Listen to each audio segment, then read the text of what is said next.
ಮಂಡ್ಯ ನಗರದ ಬಂದೀಗೌಡ ಬಡಾವಣೆಯಲ್ಲಿ ಆದಿಚುಂಚನಗಿರಿ ಮಹಾಸಂಸ್ಥಾನ ಮಠದ ವತಿಯಿಂದ ನೂತನವಾಗಿ ನಿರ್ಮಿಸಲಾಗಿರುವ ಶ್ರೀ ಕಾಲಭೈರವೇಶ್ವರ ಸ್ವಾಮಿ ದೇವಾಲಯದ ಕುಂಭಾಭಿಷೇಕ ಹಾಗೂ ಲೋಕಾರ್ಪಣಾ ಸಮಾರಂಭವು ಇದೇ ಮೇ 7ರಂದು ಅತ್ಯಂತ ವೈಭವದಿಂದ ನೆರವೇರಲಿದೆ ಎಂದು ಆದಿಚುಂಚನಗಿರಿ ಶಿಕ್ಷಣ ಟ್ರಸ್ಟ್ನ ಪ್ರಧಾನ ಕಾರ್ಯದರ್ಶಿ ಶ್ರೀ ಪುರುಷೋತ್ತಮಾನಂದನಾಥ ಸ್ವಾಮೀಜಿ ತಿಳಿಸಿದರು.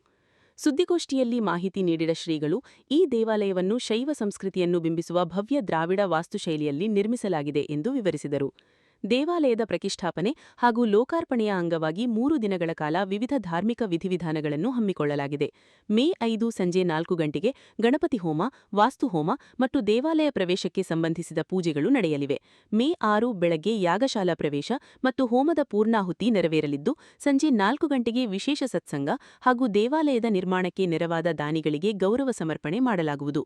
ಮೇ 7 ಸಮಾರಂಭದ ಮುಖ್ಯ ದಿನವಾದ ಅಂದು ಬೆಳಗ್ಗೆ 10 ಗಂಟೆಗೆ ಆದಿಚುಂಚನಗಿರಿ ಮಠದ ಪೀಠಾಧಿಪತಿ ಶ್ರೀ ಡಾ. ನಿರ್ಮಲಾನಂದನಾಥ ಸ್ವಾಮೀಜಿಯವರ ದಿವ್ಯ ಸಾನ್ನಿಧ್ಯದಲ್ಲಿ ಕುಂಭಾಭಿಷೇಕ ಮತ್ತು ಲೋಕಾರ್ಪಣೆ ನೆರವೇರಲಿದೆ ಎಂದು ಹೇಳಿದರು. ಈ ಐತಿಹಾಸಿಕ ಕ್ಷಣಕ್ಕೆ ಸಾಕ್ಷಿಯಾಗಲು ರಾಜ್ಯದ ವಿವಿಧ ಮಠಾಧೀಶರು ಹಾಗೂ ರಾಜಕೀಯ ಗಣ್ಯರು ಆಗಮಿಸಲಿದ್ದಾರೆ. ಸಮಾರಂಭದಲ್ಲಿ ಕೇಂದ್ರ ಸಚಿವ ಎಚ್.ಡಿ. ಕುಮಾರಸ್ವಾಮಿ, ಜಿಲ್ಲಾ ಉಸ್ತುವಾರಿ ಸಚಿವ ಎನ್. ಚಲುವರಾಯಸ್ವಾಮಿ, ಶಾಸಕರಾದ ಪಿಎಂ ನರೇಂದ್ರಸ್ವಾಮಿ, ಎಬಿ ರಮೇಶ್ ಬಂಡಿಸಿದ್ದೇಗೌಡ ಮತ್ತು ಪಿ. ರವಿಕುಮಾರ್ ಗೌಡ ಸೇರಿದಂತೆ ಜಿಲ್ಲೆಯ ಹಲವು ಜನಪ್ರತಿನಿಧಿಗಳು ಭಾಗವಹಿಸಲಿದ್ದಾರೆ ಎಂದು ಮಾಹಿತಿ ನೀಡಿದರು. ಶ್ರೀ ಆದಿಚುಂಚನಗಿರಿ ಪುಣ್ಯಕ್ಷೇತ್ರದ ಎಲ್ಲ ಧರ್ಮದೇವತೆಗಳಿಗೆ ನಮಸ್ಕರಿಸಿ, ಕ್ಷೇತ್ರದ ಕೀರ್ತಿಯನ್ನು ಅನ್ನದಾನ, ವಿದ್ಯಾದಾನ, ಆರೋಗ್ಯದಾನ, ಸಮಾಜ ಸೇವೆ ಎಲ್ಲ ರೀತಿಯ ಸೇವಾ ಮೂರ್ತಿಗಳಾಗಿ ಕ್ಷೇತ್ರವನ್ನು ಬೆಳಗಿಸಿದಂಥ ಜಗದ್ಗುರು ಡಾಕ್ಟರ್ ಶ್ರೀ ಶ್ರೀ ಶ್ರೀ ಬಾಲಗಂಗಾಧರನಾಥ ಮಹಾಸ್ವಾಮಿಗಳ ಸನ್ನಿಧಿಗೆ ನಮಸ್ಕರಿಸಿ, ಅವರ ಉತ್ತರಾಧಿಕಾರಿಗಳಾಗಿ ಈಗ ಕ್ಷೇತ್ರದ ಕೀರ್ತಿಯನ್ನು ಬೆಳಗುತ್ತಿರುವಂಥ ಜಗದ್ಗುರು ಡಾಕ್ಟರ್ ಶ್ರೀ ಶ್ರೀ ಶ್ರೀ ನಿರ್ಮಲಾನಂದ ಮಹಾಸ್ವಾಮಿಯವರಿಗೂ ವಂದಿಸಿ, ನಮ್ಮ ಸಮಿತಿಯ ಸದಸ್ಯರುಗಳಾದಂಥ ಶ್ರೀ ಚಂದ್ರಶೇಖರ್ ಅವರು, ಕೃಷ್ಣ ಅವರು ಮತ್ತು ಎಲ್ಲ ಗಣ್ಯರು ಈ ಪತ್ರಿಕಾಗೋಷ್ಠಿಯಲ್ಲಿ ಇದ್ದಾರೆ.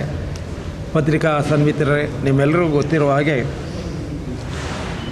ಶ್ರೀ ಆದಿಚುಂಚನಗಿರಿ ಕ್ಷೇತ್ರದ ವತಿಯಿಂದ ಶಾಖಾ ಮಠವನ್ನು 1946ನೇ ಇಸ್ವಿಯಲ್ಲಿ ಈ ಮಂಡ್ಯ ನಗರದಲ್ಲಿ ಸ್ಥಾಪನೆ ಮಾಡಿದ್ದಾರೆ. ಅವತ್ತು ಆದಿಚುಂಚನಗಿರಿ ಅನಾಥಾಲಯ ಅಂತ ಹೆಸರಿನಲ್ಲಿ ಒಂದು ಹಾಸ್ಟೆಲ್ ನಡೀತಾ ಬಂತು.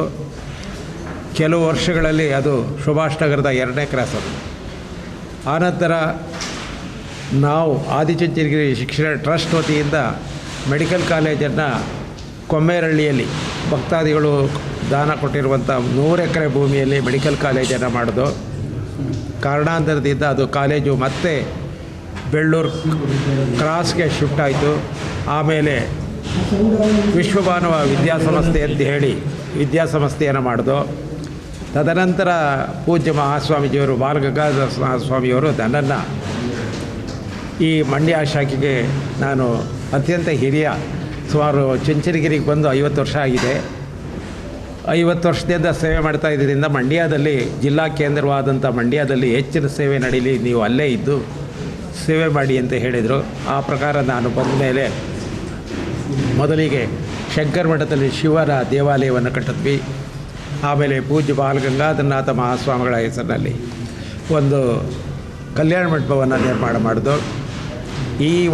ಈ ಕ್ಷೇತ್ರದಲ್ಲಿ ನಾವು ಏನು ಕುಳಿತಿದ್ದೀವಿ, ಈ ಕ್ಷೇತ್ರದಲ್ಲಿ ಭೈರವ ದೇವಾಲಯ ಕಟ್ಟಬೇಕು ಅಂತೇಳಿ ಸುಮಾರು 30 ವರ್ಷಗಳ ಹಿಂದೆಯೇ ಸೈಟನ್ನು ತಗೊಂಡಿದ್ದು.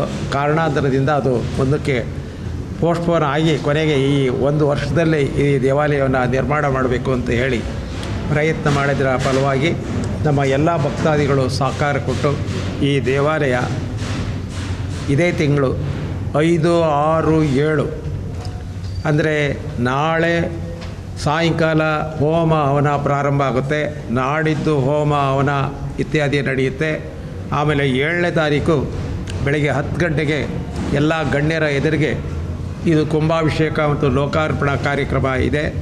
ಅನೇಕ ಮಹಾಸ್ವಾಮಿಗಳು, ಬೇರೆ ಬೇರೆ ಮಠದ ಸ್ವಾಮಿಗಳನ್ನು ಆಹ್ವಾನ ಮಾಡಿದ್ದೇವೆ. ರಾಜಕೀಯ ಮುಖಂಡರನ್ನು ಆಹ್ವಾನ ಮಾಡಿದ್ದೇವೆ. ಎಲ್ಲ ಭಕ್ತಾದಿಗಳು ಈ ಕಾರ್ಯಕ್ರಮಕ್ಕೆ ಬರ್ತಾ ಇದ್ದಾರೆ. ಇಲ್ಲಿ ಈ ದೇವಾಲಯದಲ್ಲಿ ನಮ್ಮ ಭಕ್ತಾದಿಗಳ ಆಶಯದಂತೆ ಕಾಲಭೈರವನ ಜೊತೆಗೆ ಇಲ್ಲಿ ತಿರುಪತಿ ತಿಮ್ಮಪ್ಪನ ಒಂದು ಗುಡಿಯನ್ನು ಮಾಡಿದ್ದೇವೆ. ಆಮೇಲೆ ಈ ಶಿವನ ಉತ್ಸವ ಮೂರ್ತಿ ಜೊತೆಗೆ ಕಾಲಭೈರವ, ದೇವಿ ಅಮ್ಮನವರು ಮತ್ತು ಸೀತಾ, ರಾಮ, ಆಂಜನೇಯ ಇವರ ಒಂದು ಚಿಕ್ಕ ಗುಡಿಯನ್ನು ಮಾಡಿದ್ದೇವೆ. ಏಕೆಂದರೆ ಈ ಪ್ರದೇಶದಲ್ಲಿ ಬಹಳಷ್ಟು ಭಕ್ತರು ಅದರ ದೇವರ ಆರಾಧನೆಯನ್ನು ಮಾಡ್ತಿರೋದ್ರಿಂದ ನಮಗೂ ಅದು ಇರಲಿ ಅಂತೇಳಿ ಹೇಳಿದರು. ಈ ಬಂದಿಗೌಡ ಲೇಔಟ್ನಲ್ಲಿ ಬೇರೆ ಯಾವುದೇ ದೇವಾಲಯ ಇಲ್ಲ, ನಮ್ಮದೊಂದೇ ದೇವಾಲಯ. ಸಾಧ್ಯ ಇರೋಷ್ಟು ಅವರ ಭಕ್ತರ ಆಶಯದಂತೆ ನಾವು ಎಲ್ಲ ನಿರ್ಮಾಣ ಮಾಡಿದ್ದೇವೆ. ಜೊತೆಗೆ ನಾವು ಈಗೇನು ಕುಳಿತಿದ್ದೀವಿ ಇಲ್ಲಿ ಧ್ಯಾನ ಕೇಂದ್ರ ಮತ್ತು ಯೋಗ ಕೇಂದ್ರ ಇವನ್ನೆಲ್ಲ ಮಾಡುವ ಉದ್ದೇಶವನ್ನು ಈ ಪ್ರದೇಶದಲ್ಲಿ ಸೆಲ್ಲಾರ್ ಪೋರ್ಷನಲ್ಲಿ ಮಾಡ್ಕೊಂಡಿದ್ದೇವೆ. ಮೇಲ್ಭಾಗದಲ್ಲಿ ಎಲ್ಲ ದೇವಾಲಯಗಳ ಸಮುಚ್ಚಯ ಇದೆ. ಇದರಲ್ಲಿ ಭಕ್ತಾದಿಗಳ ಪಾತ್ರ ಇದೆ. ಬಹಳಷ್ಟು ಭಕ್ತಾದಿಗಳು ದೇಣಿಗೆಯನ್ನು ಕೊಟ್ಟಿದ್ದಾರೆ. ನಮ್ಮ PET ಅಧ್ಯಕ್ಷರಾದಂಥ ಅಧ್ಯಕ್ಷರು ಅವರು ವಿಜಯಾನಂದ್ ಅವರು ಈ ಸಂತರ್ಪಣೆ ಸಂದರ್ಭದಲ್ಲಿ, ಈ ಒಂದು ಉತ್ಸವದ ಸಂದರ್ಭದಲ್ಲಿ ಸಂತರ್ಪಣೆ ಎಲ್ಲರಿಗೂ 3 ದಿವಸ ಊಟವನ್ನು ವ್ಯವಸ್ಥೆ ನಾನು ಮಾಡ್ತೀನಿ ಅಂತೇಳಿ ಮಾಡ್ತಾಯಿದ್ದಾರೆ. ಅನೇಕ ಭಕ್ತಾದಿಗಳು ಅನೇಕ ರೀತಿಯಲ್ಲಿ ಸಹಾಯ ಮಾಡಿದ್ದಾರೆ. ಇವರೆಲ್ಲರ ಆಶಯದಂತೆ ಈ ದೇವಾಲಯ ನಾಡಿದ್ದು ಲೋಕಾರ್ಪಣೆಗೊಳ್ಳುತ್ತೆ. ತಾವೆಲ್ಲ ಸಹಕರಿಸಬೇಕು. ಸುದ್ದಿಗೋಷ್ಠಿಯಲ್ಲಿ ದೇವಾಲಯದ ಸಮಿತಿಯ ಪ್ರಮುಖರಾದ ಚಂದ್ರಶೇಖರ್, ಜಯರಾಮ್ ಹಾಗೂ ರವಿಶಂಕರ್ ಉಪಸ್ಥಿತರಿದ್ದರು. ಮಂಡ್ಯ ನಗರ ಕಾಂಗ್ರೆಸ್ ಪ್ರಚಾರ ಸಮಿತಿ ಅಧ್ಯಕ್ಷರಾದ MS ಅಭಿಲಾಷ್ ಅವರ ಜನ್ಮದಿನವನ್ನು ಅವರ ಅಭಿಮಾನಿಗಳ ಬಳಗ ಮತ್ತು ಆಪ್ತರು ನಗರದ ಹೊರವಲಯದಲ್ಲಿರುವ ಲೆಮನ್ ಗ್ರಾಸ್ ಹೋಟೆಲ್ನಲ್ಲಿ ಅತ್ಯಂತ ಸಡಗರದಿಂದ ಆಚರಿಸಿದರು. ಕಾರ್ಯಕ್ರಮದಲ್ಲಿ ಶಾಸಕ P. ರವಿಕುಮಾರ್ ಅವರು ಪಾಲ್ಗೊಂಡು ಕೇಕ್ ಕತ್ತರಿಸುವ ಮೂಲಕ ಅಭಿಲಾಷ್ ಅವರಿಗೆ ಶುಭ ಕೋರಿದರು. ಬೃಹತ್ ಸಂಖ್ಯೆಯಲ್ಲಿ ನೆರೆದಿದ್ದ ಅಭಿಮಾನಿಗಳು ನೆಚ್ಚಿನ ನಾಯಕನಿಗೆ ಬೃಹತ್ ಹೂವಿನ ಹಾರ ಹಾಕಿ ಸಂಭ್ರಮಿಸಿದರು.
ಈ ಸಂದರ್ಭದಲ್ಲಿ ಮಾತನಾಡಿದ ಶಾಸಕರು, ಅಭಿಲಾಷ್ ಅವರು ಮೃದು ಸ್ವಭಾವದ, ಸಮಾಜದಲ್ಲಿ ಎಲ್ಲರಿಗೂ ಒಳಿತು ಬಯಸುವ ಸ್ನೇಹಜೀವಿ.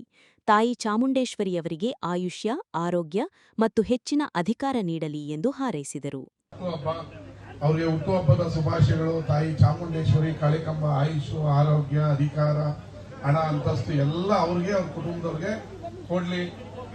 ಪಾಪ ಮೃದು ಮನಸ್ಸು, ಯಾವಾಗಲೂ ನಕ್ಕ ಕೋಪನೆ ಮಾಡ್ಕೊಳ್ದಿರೋ ಅಂತ ಒಂದು ಒಳ್ಳೆ ವ್ಯಕ್ತಿತ್ವ, ಸ್ನೇಹಜೀವಿ, 100 ವರ್ಷ ಚೆನ್ನಾಗಿರಲಿ. ಅವರ ಸ್ನೇಹ ಬಳಗ ಇವತ್ತು ನೋಡಿದ್ರೆ ಗೊತ್ತಾಗುತ್ತೆ. ಯಾರಿಗೂ ಹರ್ಟ್ ಮಾಡದೆ, ಹಾರ್ಸ್ ಮಾಡದೆ, ತೊಂದರೆ ಕೊಡದೆ, ಅವರಾಯಿತು ಅವ್ರ ಕೆಲಸ ಆಯಿತು ಅಂತೇಳಿ ಎಲ್ಲರಿಗೂ ಒಳ್ಳೇದು ಮಾಡುವಂಥ ಗುಣ ನಮ್ಮ ಅಭಿಲಾಷ್ ಹತ್ರ ಇದೆ. ಆ ಗುಣ ಅವ್ರನ್ನ 100 ವರ್ಷ ಚೆನ್ನಾಗಿಟ್ಟಿರಲಿ ಅಂತೇಳಿ ದೇವ್ರ ಹತ್ರ ಕೇಳ್ಬಿಟ್ಟು ಧನ್ಯವಾದಗಳು. ಮತ್ತೊಮ್ಮೆ ನನ್ನ ಆತ್ಮೀಯ ಗೆಳೆಯ ಅಭಿಲಾಷ್ಗೆ ಹುಟ್ಟುಹಬ್ಬದ ಶುಭಾಶಯಗಳು. ಪಶ್ಚಿಮ ಬಂಗಾಳದ ಚುನಾವಣೆಯಲ್ಲಿ ಬಿಜೆಪಿ ಗೆಲುವು ಹಿನ್ನೆಲೆ ಮಂಡ್ಯದಲ್ಲಿ ಬಿಜೆಪಿ ಕಾರ್ಯಕರ್ತರು ನಗರದ ಜೆಸಿ ವೃತ್ತದಲ್ಲಿ ಸಂಭ್ರಮಾಚರಣೆ ಮಾಡಿದ್ರು. ಚುನಾವಣಾ ಪ್ರಚಾರದ ವೇಳೆ ಪ್ರಧಾನಿ ನರೇಂದ್ರ ಮೋದಿಯವರು ಪಶ್ಚಿಮ ಬಂಗಾಳದಲ್ಲಿ ಚುರುಮುರಿ ಸೇವಿಸಿ ಬಿಜೆಪಿ ಗೆದ್ದ ನಂತರ ಮತ್ತೆ ಬಂದು ಚುರುಮುರಿ ಸವಿಯುವುದಾಗಿ ಹೇಳಿದ್ರು. ಅದರ ನೆನಪಿಗಾಗಿ ಕಾರ್ಯಕರ್ತರು ಸಾರ್ವಜನಿಕರಿಗೆ ಚುರುಮುರಿ ಹಾಗೂ ಸಿಹಿ ಹಂಚುವ ಮೂಲಕ ವಿಭಿನ್ನವಾಗಿ ಸಂಭ್ರಮಿಸಿದ್ರು. ಸಂಜೆ ವೃತ್ತದಲ್ಲಿ ನೆರೆದಿದ್ದ ಕಾರ್ಯಕರ್ತರು ಪ್ರಧಾನಿ ಮೋದಿ ಹಾಗೂ ಅಮಿತ್ ಶಾ ಅವರ ಭಾವಚಿತ್ರ ಹಿಡಿದು ಮೋದಿಗೆ ಜೈ ಜೈ, ದೀದಿಗೆ ಬಾಯ್ ಬಾಯ್ ಎಂದು ಘೋಷಣೆ ಕೂಗಿದ್ರು.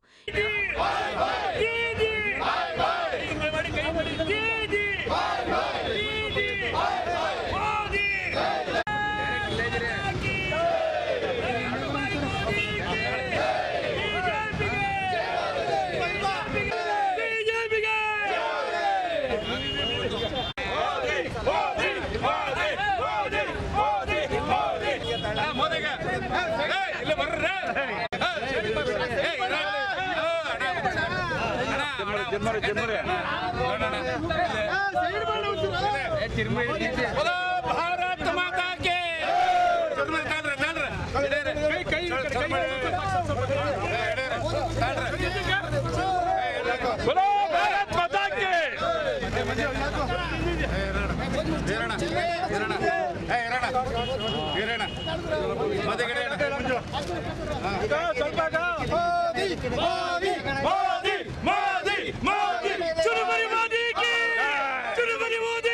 ಇದು ಕೇವಲ ರಾಜಕೀಯ ಗೆಲುವಲ್ಲ, ದೇಶದ ಹಿತದೃಷ್ಟಿಯಿಂದ ಮತ್ತು ನುಸುಳುಕೋರರನ್ನು ತಡೆಯುವ ನಿಟ್ಟಿನಲ್ಲಿ ಭಾರತಕ್ಕೆ ಸಂದ ಜಯ ಎಂದು ಕಾರ್ಯಕರ್ತರು ಬಣ್ಣಿಸಿದ್ರು. 20 ವರ್ಷಗಳ ಹಿಂದೆ ಕೇವಲ 1-2 ಸ್ಥಾನ ಹೊಂದಿದ್ದ ಪಕ್ಷ ಇಂದು ಬಂಗಾಳದಲ್ಲಿ ಅಧಿಕಾರ ಹಿಡಿದಿರುವುದು ಐತಿಹಾಸಿಕ ಕ್ಷಣ ಎಂದು ಹರ್ಷ ವ್ಯಕ್ತಪಡಿಸಿದ್ರು. ನಮ್ಮ ಪಕ್ಷಕ್ಕೆ ಮತ್ತು ಈ ದೇಶಕ್ಕೆ ಹಿಡಿದಿದ್ದಂಥ ಒಂದು ಗ್ರಹಣ ಬಿಟ್ಟಿದೆ ಅಂತ ನಾನು ಹೇಳಲಿಕ್ಕೆ ಇವತ್ತು ಇಚ್ಛೆಪಡ್ತೇನೆ. ಆ ಗ್ರಹಣ ಬಿಡಿಸಲಿಕ್ಕೆ ನಮ್ಮ ನೆಚ್ಚಿನ ಪ್ರಧಾನಮಂತ್ರಿಗಳು ಕಾರಣಕರ್ತರು. ಅದರ ಜೊತೆಯಲ್ಲೇ ನಮ್ಮ ಗೃಹ ಮಂತ್ರಿಗಳಾದಂಥ ಅಮಿತ್ ಶಾ ಜಿಯವರ ಶ್ರಮದ ಫಲ ಇವತ್ತು ನಾವು ವೆಸ್ಟ್ ಬೆಂಗಾಲ್ನಲ್ಲಿ ಇವತ್ತು ಜಯಶೀಲರಾಗಿದ್ದೀವಿ. ನಮ್ಮ ಪಕ್ಷ ಅಧಿಕಾರವನ್ನು ಚುಕ್ಕಾಣಿಯನ್ನು ಹಿಡಿದಿದೆ. ಕಳೆದ 15 ವರ್ಷಗಳಿಂದ ಹಿಡಿದಂಥ ಗ್ರಹಣ ವೆಸ್ಟ್ ಬೆಂಗಾಲ್ನಲ್ಲಿ ಇವತ್ತು ಬಿಟ್ಟಿದೆ. ಇದು ಮಹತ್ತರವಾಗಿ ಹಿಂದೂಗಳ ಜಯ ಅಂತ ಹೇಳಲಿಕ್ಕೆ ನಾನು ಇಚ್ಛೆಪಡ್ತೇನೆ. ಮತ್ತು ನಮ್ಮ ಪಕ್ಷ ಇವತ್ತು ಅಲ್ಲಿ 1-2 ಇದ್ದಂಥ 20 ವರ್ಷಗಳ ಹಿಂದೆ ಇದ್ದಂಥ ಪಕ್ಷ ಇವತ್ತು ಅಧಿಕಾರದ ಚುಕ್ಕಾಣಿಯನ್ನು ಹಿಡಿದಿದ್ದೀವಿ. ಹಾಗಾಗಿ ನಾವು ನಮ್ಮ ಪಕ್ಷಕ್ಕೆ ಮತ್ತು ನಮ್ಮ ನೆಚ್ಚಿನ ಪ್ರಧಾನಮಂತ್ರಿಗಳು ಮೋದಿ ಅವರಿಗೆ ಮತ್ತು ಅಮಿತ್ ಶಾ ಜಿ ಅವರಿಗೆ ನಾವು ಧನ್ಯವಾದಗಳನ್ನು ಮಂಡ್ಯ ಜಿಲ್ಲಾ ಕಾರ್ಯಕರ್ತರುಗಳು ಅರ್ಪಿಸ್ತೇವೆ. ಇವತ್ತು ಭಾರತದ ಇತಿಹಾಸದಲ್ಲೇ ವೆಸ್ಟ್ ಬೆಂಗಾಲ್ನಲ್ಲಿ ಬಿಜೆಪಿ ವಿಜಯ ಪತಾಕೆ ಹಾರಿಸುತ್ತೆ ಅಂತ ಯಾರೂ ಕೂಡ ಕನಸಲ್ಲಿ ಮನಸ್ಸಲ್ಲಿ ಅಂದ್ಕೊಂಡಿರಲಿಲ್ಲ. ನರೇಂದ್ರ ಮೋದಿಯವರು ಪಶ್ಚಿಮ ಬಂಗಾಳದ ಚುನಾವಣಾ ಸಂದರ್ಭದಲ್ಲಿ ಚುರುಮುರಿ ತಿಂದು ನಾನು ನೆಕ್ಸ್ಟು ಪಶ್ಚಿಮ ಬಂಗಾಳದಲ್ಲಿ ಬಿಜೆಪಿ ವಿಜಯ ಪತಾಕೆ ಹಾರಿಸಿದ ನಂತರ ಬಂದು ಚುರುಮುರಿಯನ್ನು ತಿಂದು ಇಲ್ಲಿ ಸಿಹಿ ಅಂತೀನಿ ಅಂತ ಹೇಳಿದರು. ಅವರು ಚುರುಮುರಿ ತಿಂದಿದ್ದು ವೆಸ್ಟ್ ಬೆಂಗಾಲಲ್ಲಿ, ಆದರೆ ಖಾರ ಆಗಿದ್ದು ಮಾತ್ರ ಬಾಂಗ್ಲಾ ಮತ್ತು ಪಾಕಿಸ್ತಾನದ ಸಂಸದರಿಗೆ. ಯಾಕೆಂತಂದರೆ ಇವತ್ತು ಇಲ್ಲೀಗಲ್ ಮೈಗ್ರೇಟೆಂಟ್ಸು ಅಸ್ಸಾಂ ಮತ್ತು ಪಶ್ಚಿಮ ಬಂಗಾಳದಲ್ಲಿ ಕೋಟಿಗಟ್ಟಲೆ ಜನರು ಇವತ್ತಿದ್ದಾರೆ. ಏನು ಗ್ಯಾಂಗ್ರೀನ್ ಹುಳುಗಳ ಥರ ಅವರು ನಮ್ಮ ದೇಶದಲ್ಲಿ ಅತಿಕ್ರಮಣ ಮಾಡ್ಕೊಂಡಿದ್ರು. ಆ ಎಲ್ಲ ಕ್ರಿಮಿಗಳನ್ನು ಹೊರಗಟ್ಟುವಂಥ ಕೆಲಸವನ್ನು ಈ ಚುನಾವಣೆ ಗೆದ್ದಂಥ ಸಂದರ್ಭದಲ್ಲಿ ಕೇಂದ್ರದ ಗೃಹ ಸಚಿವರು ಮತ್ತು ನರೇಂದ್ರ ಮೋದಿಯವರು ಮಾಡ್ತಾರೆ. ಇದು ಭಾರತಕ್ಕೆ ಸಂದ ಜಯ. ಯಾಕೆಂತಂದರೆ ಪಶ್ಚಿಮ ಬಂಗಾಳ ಚುನಾವಣೆ ಕೇವಲ ರಾಜಕೀಯ ಚುನಾವಣೆ ಅಲ್ಲ, ದೇಶದ ಹಿತಕ್ಕೋಸ್ಕರ ಈ ದೇಶದಲ್ಲಿ ಫೆನ್ಸಿಂಗ್ ಮಾಡಬೇಕು ನಮ್ಮದು ಮತ್ತು ಬಾಂಗ್ಲಾದೇಶದ ನಡುವೆ ಅಂತಂದರೆ ಪಶ್ಚಿಮ ಬಂಗಾಳದಲ್ಲಿ BJP ಬರ್ತಕ್ಕಂಥದ್ದು ಅತ್ಯವಶ್ಯಕ ಆಗಿತ್ತು. ಈ ಮುಖಾಂತರ ನಮ್ಮ ದೇಶ ವಿರೋಧಿ ನಡೆ ಏನಿತ್ತು, ಮುಘಲಿಸ್ತಾನ್ ಅಂತೇಳಿ ಏನೋ ಒಂದು ಹುನ್ನಾರವನ್ನು ಮಾಡಿದರು, ಗಜವಾಹೆ ಹಿಂದಂತೇಳಿ ಏನೋ ಒಂದು ಕಾನ್ಸ್ಪರೆನ್ಸಿಯನ್ನು ಮಾಡಿದರು. ಆ ಎಲ್ಲದಕ್ಕೂ ಕೂಡ ತಣ್ಣೀರನ್ನು ಎರಚುವಂಥ ಕೆಲಸವನ್ನು ಇವತ್ತೊಂದು ಚುನಾವಣೆ ಮಾಡಿದೆ. ಇದು ಪಶ್ಚಿಮ ಬಂಗಾಳದ ಜನತೆಗೆ ಸಂದ ಜಯ, ರಾಮನ ಮಕ್ಕಳಿಗೆ ಸಂದ ಜಯ ಅಂತ ಹೇಳಲಿಕ್ಕೆ ಇಷ್ಟಪಡ್ತೀನಿ. ಇವತ್ತು ವಿಶೇಷವಾಗಿ ಮಂಡ್ಯದಲ್ಲಿ ಚುರುಮುರಿಯನ್ನು ಹಂಚೋದ್ರ ಮುಖಾಂತರ, ಸಿಹಿಯನ್ನು ಹಂಚೋದ್ರ ಮುಖಾಂತರ ವಿಭಿನ್ನವಾಗಿ ವಿಶೇಷವಾಗಿ ನಾವು ಸಂಭ್ರಮಾಚರಣೆ. ಈ ಸಂದರ್ಭದಲ್ಲಿ ಬಿಜೆಪಿ ಮುಖಂಡರಾದ ಸಿಟಿ ಮಂಜುನಾಥ್, ಸಿದ್ದರಾಮಯ್ಯ, ಅಶೋಕ್, ರಾಜುಗೌಡ, ಮಾದರಾಜ ಅರಸು, ಹೊಸಹಳ್ಳಿ ಶಿವು, HR ಅರವಿಂದ್, ಅನಿಲ್, ಸುನಿಲ್, ಮಲ್ಲಿಕಾರ್ವಿನ್, ಪ್ರಸನ್ನ, ಶಿವಕುಮಾರ್ ಆರಾಧ್ಯ ಸೇರಿದಂತೆ ಅನೇಕರು ಉಪಸ್ಥಿತರಿದ್ದರು. ಮಂಡ್ಯ ನಗರ ಕಾಂಗ್ರೆಸ್ ಪ್ರಚಾರ ಸಮಿತಿ ಅಧ್ಯಕ್ಷರಾದ MS ಅಭಿಲಾಷ್ ಅವರ ಜನ್ಮದಿನದ ಅಂಗವಾಗಿ ಇಂದು ನಗರದ ಜಿಲ್ಲಾಸ್ಪತ್ರೆಯಲ್ಲಿ ಗರ್ಭಿಣಿಯರು ಮತ್ತು ಬಾಣಂತಿಯರಿಗೆ ಪೌಷ್ಟಿಕಾಹಾರ ವಿತರಣೆ ಮಾಡುವ ಮೂಲಕ ಅರ್ಥಪೂರ್ಣವಾಗಿ ಜನ್ಮದಿನವನ್ನು ಆಚರಿಸಲಾಯಿತು. ನಗರದ ಜಿಲ್ಲಾಸ್ಪತ್ರೆಯ ಹೆರಿಗೆ ವಾರ್ಡ್ ವಿಭಾಗದ ಮಮತೆ ಮಡಿಲು ನಿತ್ಯದಾಸೋಹ ಕೇಂದ್ರದಲ್ಲಿ ಮೇಲುಕೋಟೆ ಬ್ಲಾಕ್ ಕಾಂಗ್ರೆಸ್ ಅಧ್ಯಕ್ಷ ಸಂಪಳ್ಳಿ ಉಮೇಶ್ ಅವರ ನೇತೃತ್ವದಲ್ಲಿ ಈ ಮಾನವೀಯ ಕಾರ್ಯಕ್ರಮ ಜರುಗಿತು. ಅಭಿಲಾಷ್ ಅವರ ಹುಟ್ಟುಹಬ್ಬದ ಪ್ರಯುಕ್ತ ಆಸ್ಪತ್ರೆಯಲ್ಲಿರುವ ಬಾಣಂತಿಯರಿಗೆ ಹಾಗೂ ಅಗತ್ಯವುಳ್ಳವರಿಗೆ ಪೌಷ್ಟಿಕಾಹಾರ ವಿತರಿಸುವ ಮೂಲಕ ಹಿತೈಷಿಗಳು ಶುಭ ಹಾರೈಸಿದರು.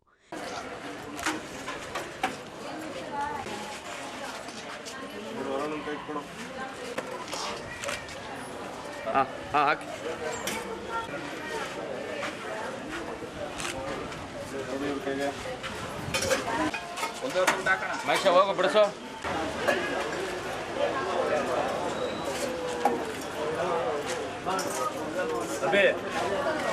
ಈ ಸಂದರ್ಭದಲ್ಲಿ ಮಾತನಾಡಿದ ಉಮೇಶ್ ಅವರು, ಆಡಂಬರದ ಆಚರಣೆಗಳಿಗಿಂತ ಸಮಾಜದ ಸಂಕಷ್ಟದಲ್ಲಿರುವವರಿಗೆ ಮತ್ತು ಆಸ್ಪತ್ರೆಗೆ ಬರುವ ಬಡವರಿಗೆ ನೆರವಾಗುವ ಉದ್ದೇಶದಿಂದ ಈ ಸೇವಾ ಕಾರ್ಯಕ್ರಮವನ್ನು ಹಮ್ಮಿಕೊಳ್ಳಲಾಗಿದೆ. ತಾಯಿ ಚಾಮುಂಡೇಶ್ವರಿಯು ಅಭಿಲಾಷ್ ಅವರಿಗೆ ಸುಖ, ಶಾಂತಿ ಮತ್ತು ಸುದೀರ್ಘ ಆಯುಸ್ಸು ನೀಡಿ ಕಾಪಾಡಲಿ ಎಂದು ಆಶಿಸಿದರು.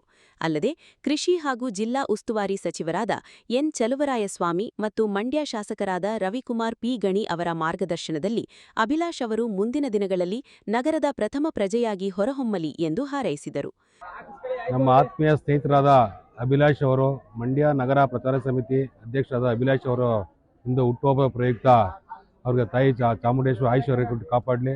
ಮತ್ತು ಇವತ್ತು ಅವ್ರ ಹುಟ್ಟುಹಬ್ಬದ ಅಂಗವಾಗಿ ಮಂಡ್ಯ ವಿಮ್ಸ್ ಆಸ್ಪತ್ರೆ ಮಮತಾ ಮಿಡಿಲ್ ಆಸ್ಪತ್ರೆ ಬೆಳಗಿನ ಉಪಹಾರ, ತಿಂಡಿ ಮತ್ತು ಗಂಜಿ ವಿತರಣೆ ಸಾರ್ವಜನಿಕ ವಿತರಣೆ ಮಾಡಲಾಗಿದೆ.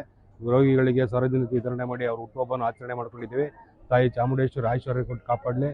ಮತ್ತು ನಮ್ಮ ಜಿಲ್ಲೆ ನಾಯಕರಾದ ಚಲುವರಾಯಸ್ವಾಮಿಯವರು ಹಾಗೂ ನಮ್ಮ ಮಂಡ್ಯ MLA ಆದ ರವಿಕುಮಾರ್ ಹೆಚ್ಚಿನ ಅವರಿಗೆ ರಾಜಕೀಯ ಶಕ್ತಿ ತುಂಬಿ ಮುಂದಿನ ದಿನದಲ್ಲಿ ಈ ನಗರದ ಪ್ರಥಮ ಪ್ರಜೆಯಾಗಿ ಹೊರಹೊಮ್ಮಿಸಲಿ ಅಂತ ದೇವರಲ್ಲಿ ಪ್ರಾರ್ಥಿಸಿದರು. ಕಾರ್ಯಕ್ರಮದಲ್ಲಿ ಮೂಡಾ ಮಾಜಿ ಸದಸ್ಯರಾದ ಅರುಣ್ ಕುಮಾರ್, ಮುಖಂಡರಾದ ದಿನೇಶ್, ನಾರಾಯಣ, ಉಪ್ಪಿ, ರಾಗಿಣಿ, ರಾಘು, ಚರಣ್, ಮಹೇಶ್, ಅಶೋಕ್, ಪ್ರಶಾಂತ್ ಪೋತಾ, ಮಲ್ಲೇಶ್ ಸೇರಿದಂತೆ ಅಭಿಮಾನಿಗಳು ಹಾಗೂ ಕಾಂಗ್ರೆಸ್ ಕಾರ್ಯಕರ್ತರು ಉಪಸ್ಥಿತರಿದ್ದರು.